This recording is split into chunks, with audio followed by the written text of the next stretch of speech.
नमस्कार। मैं यशपाल हंस करनाल से लिए हुए विभिन्न बातों को, ज्योतिष की बातों के साथ मानव मूल्यों की बातें भी ले रहा हूँ। 3-4 दिन से मैं आपके साथ यही बातें कर रहा हूँ। मैंने पहले दिन आपके साथ बात करी थी मनुष्यों को भोजन के लिए।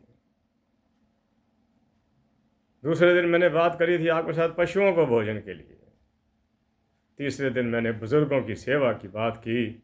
आज मैं रोगियों की सेवा की बात कर रहा हूँ, जो बड़ा ही इम्पोर्टेंट एक रोल है इंसान की लाइफ के अंदर। भांति भांति के लोग पड़े हैं इस दुनिया के अंदर, भांति भांति के लोग। सड़क पर दुर्घटना हुई पड़ी होती है, हम लोग अपनी गाड़ियां निकाल कर आगे ले जाते हैं। कोई 100 में एक आदमी आता है, माई का लाल जिसे कहा जाता है, वो अपनी गाड़ी को रोक देता है, उस जख्मी आदमी को अपनी कार में ले जाकर अस्पताल में भर्ती कराता है और चक्कर काटता रहता है, डॉक्टरों से पूछता रहता है कि वो रोगी कैसा है। ये अपने अपने हृदय की दर्द है, ये अपने हृदय की वेदना है, जो हमें अच्छे कर्म करने के लिए प्रेरित करती है। वरना बाकी तो सारा कुछ हो ही रहा है, बाकी तो सारा कुछ हो ही रहा है, चल ही रहा है। संसार संसार कभी रुका? संसार का मतलब ये, संसार, सार से भी जो ऊपर चीज है उसे संसार कहते हैं। इसका कोई सार नहीं, इसका कोई अंत नहीं है। द्वार मेरे परमेश्वर, मैं देखता हूं, अपना जीवन देखता हूं, दुनिया का जीवन देखता हूं, ईश्वर तेरी रचनाएं देखता हूं। इतना विशाल तूने समुद्र बना दिया, इतना विशाल समुद्र बना दिया, और उसमें करोड़ों प्रकार के पशु जी रहे हैं, अपना जीवन गुजार रहे हैं, योनियां काट रहे हैं। कई बार मैं सोचता हूं कि 84 लाख योनियां हैं या इससे भी ज्यादा हैं। वैज्ञानिक तो इससे भी ज्यादा मानते हैं, अब ये पता नहीं, ये तो कोई मालिक ही जानता होगा। मैं कई ऐसे लोगों को मिलता हूं, आप भी मिलते होंगे, ऐसी बात नहीं, कोई मैं ही नहीं मिल रहा, आप भी मिल रहे होंगे, जो अस्पतालों के अंदर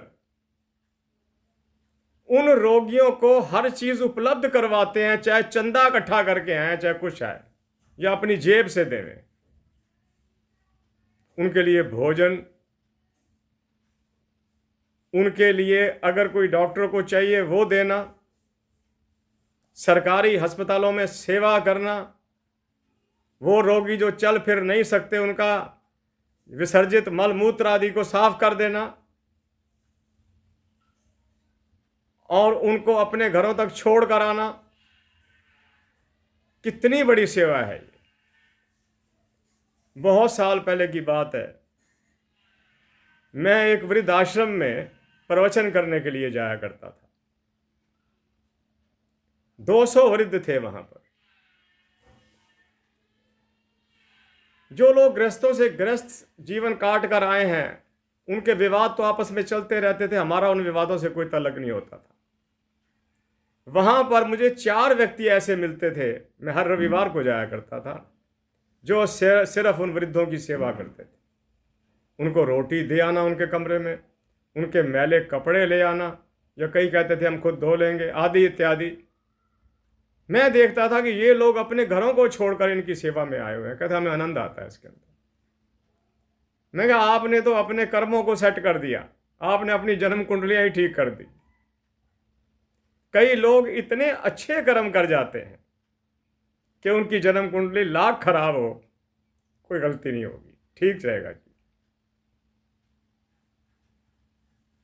कई ऐसे मैंने युवक देखे, 35, 40, 50 वर्ष के लोग होंगे, जो डोर टू डोर उन रोगियों के लिए चंदा इकट्ठा करते हैं। बहुत हिम्मत की बात है, घर घर जाना, फिर उनके लिए रोज रोटी बनवाना, लंगर लगवाना, थाली में रोटी डालकर देना। आप सोचिए महाराज शनि कितने प्रसन्न होते होंगे। शनि मित्र ही इन्हीं दुखियों के हैं। ग्रंथों में पढ़ो तो पता लगता है कि महाराज शनि जो है ये मजदूरों का लीडर है। ये उन लोगों का नेता है जो लोग अपनी स्थिति से पीछे हट गए हैं। बीमार हुए, दवाई लेने के पैसे नहीं, बीमार हुए, डॉक्टर की फीस देने के पैसे नहीं, या आदि इत्यादि 100 बातें हो सकती हैं जिनकी चर्चा मैं यहां करता हुआ क्या क्या जरूरत है करने की। मैं वही कहता हूं कि रोगियों की सेवा करना सबसे उत्कृष्ट काम है। मैं एक ऐसे व्यक्ति को जानता हूं जो उन रोगियों की सेवा करता है जिनकी बीमारी में छूत होता है, छूत का रोग होता है, जैसे टीबी के पेशेंट हो गए। कई बार कोई लोग कह भी देते हैं थोड़ा बच के रहा करो। कहता क्या बच के रहना है, जिस दिन ईश्वर ने कुछ करना है उसने पूछना तो है नहीं। ये रोग नहीं तो कोई और रोग लगा दे। मेरा कर्म सेवा करना है, मैं तो सेवा करूंगा। मैंने बहुत से ऐसे नेताओं की जिंदगी पढ़ी, उनकी किताबें पढ़ी। एक बार बहुत पहले कहते हैं प्लेग का रोग फैला था, बहुत साल पहले, शायद 100 साल पहले। बड़े बड़े समाज सेवियों ने प्लेग के रोगियों की सेवा कर दी। हालांकि प्लेग के रोगी के नज़दीक को नहीं जाता। अब तो खैर प्लेग है नहीं, अब तो इसका मूल ही खत्म कर दिया गया। मैं वही कहता हूं कि अगर आपने अपनी कुंडली को सेट करना है कि बिना किसी उपचार के मैं कुंडली को ठीक करूं, आप ये 3-4 काम कर दीजिए। बुजुर्गों की सेवा, रोगियों की सेवा, निर्धनों की सेवा, ये चीज़ें कर दीजिए आप। इतना लंबा जीवन मैं अपना देखे बैठा हूं, पता नहीं कितने दशक हो गए। मैं देख रहा हूं जो लोग सेवा भाव में जुटे हुए हैं समाज की, उनको कष्ट भी कोई नहीं आता। शायद ईश्वर उनके साथ साथ साथ चलता है, शायद देवी देवता उनके साथ साथ चलते हैं। एक बहुत बड़े आदमी के शब्द मुझे याद आ रहे हैं जो एक किस्म से सन्यासी था, आप भी सुनिएगा, कि जब हम अच्छे कामों की ओर प्रेरित हो जाते हैं, प्रेरणा मिल जाती है हमारे को, जब हम अच्छे कामों की ओर प्रेरित हो जाते हैं तो विश्व के समस्त देवी देवता हमारे सहयोग में उतर आते हैं। विश्व के समस्त देवी देवता हमारे सहयोग में उतर आते हैं। अगर आपने देवी देवताओं का सहयोग लेना है तो उन लोगों की मदद कर दो जिनको मदद चाहिए। फिर 8 मिनट होने को आ गए। आज का मेरा सबक मैं क्या सिखाऊंगा, सबक तो वही ऊपर वाला ही सिखाता है। मैं तो निवेदन ही कर सकता हूँ, उनकी सहायता कीजिए जिनको सहायता चाहिए, उनकी सहायता कीजिए। मैं बार बार कह रहा हूँ, जिनको सहायता चाहिए, और जिनको सहायता चाहिए वो मांगते नहीं है, उनको ढूंढना पड़ता है। किसी की पुत्री का विवाह नहीं हो पा रहा पैसों की कमी के कारण, तो ढूंढना पड़ेगा, वो मांगने नहीं आएगा। ये मेरे जीवन का तजर्बा है। उनको ढूंढिए और उनकी मदद कीजिए, ईश्वर आपकी हर कोने से मदद करेगा। इसी के साथ मैं यशपाल हंस फिर आपसे आज्ञा लेता हूँ। मैं तो आता रहूँगा, जाता रहूँगा जब तक मेरे 2-4 दिन बाकी हैं। क्या पता किस दिन संदेश आ जाए। मुझे उसका संदेश बड़ा प्रिय है कि प्रभु आप संदेश भेजिए, मैं तत्पर हूँ, तैयार हूँ।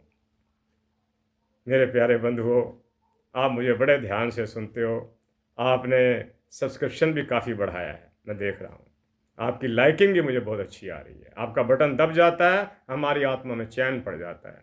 आप सब्सक्राइब करते हो, हम समझते हैं हमारा किया हुआ सार्थक हो रहा है।